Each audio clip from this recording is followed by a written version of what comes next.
Today we're gonna make peach syrup for pancakes, or you can use it on yogurt, over oats, anything you want. The recipe is gonna be in the description box below with all the measurements for 3 different types of peaches. I'm gonna show you how to make it with frozen peaches, also give you directions of fresh peaches, or also canned peaches. So pay attention, it's gonna go real fast. First thing I'm gonna do is add about a cup of water inside of a small pot.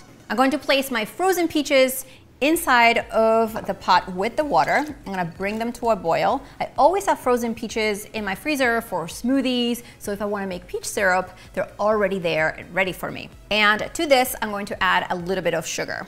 If you're watching this video and you have a lot of fresh peaches that are ripe and you're ready to use them and you don't wanna make any more jam, this peach syrup recipe is awesome too. So just wash them, peel them, and then dice them up and put them in the pot with the sugar, water, just like these. Now, if you have no fresh or frozen peaches but want to make peach syrup and have canned peaches around, just take your canned peaches and place those in the pot. And instead of using water and sugar, you could use the liquid from the can. It's already sweetened and it gives you peach syrup too. Again, the measurements to that, they're all gonna be below the video for you in the description box. While I bring the peaches and the water and the sugar to a boil, I'm going to mix some water and cornstarch in this small dish right here. The cornstarch is what's going to thicken up the syrup. So even though we're gonna blend it, it'll be thick so you can pour it over your pancakes or over yogurt.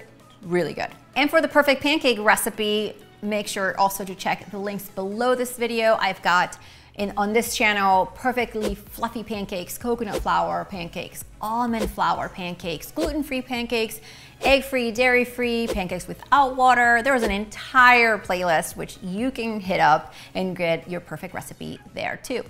So once your mixture comes to a boil, you're gonna wanna simmer the peaches on lower heat for about 10 minutes.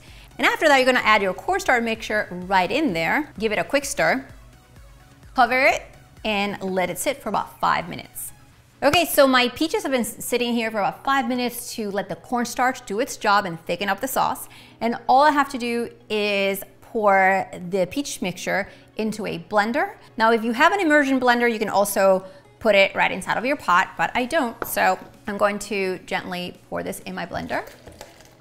Now you guys have seen me use my Blendtec for all sorts of things in this channel, from making oat flour to syrup, pancake batter, muffin batter. So if you're interested and on the market for a blender, you can check out the link below the video. There's also a discount code for you. So as the peach syrup cools, it's going to thicken up and it'll be perfect texture, consistency to pour over your pancakes and everything else. But as you can see, it's already quite thick. It will stay in the fridge for about a week or so. It's a perfect entertaining recipe.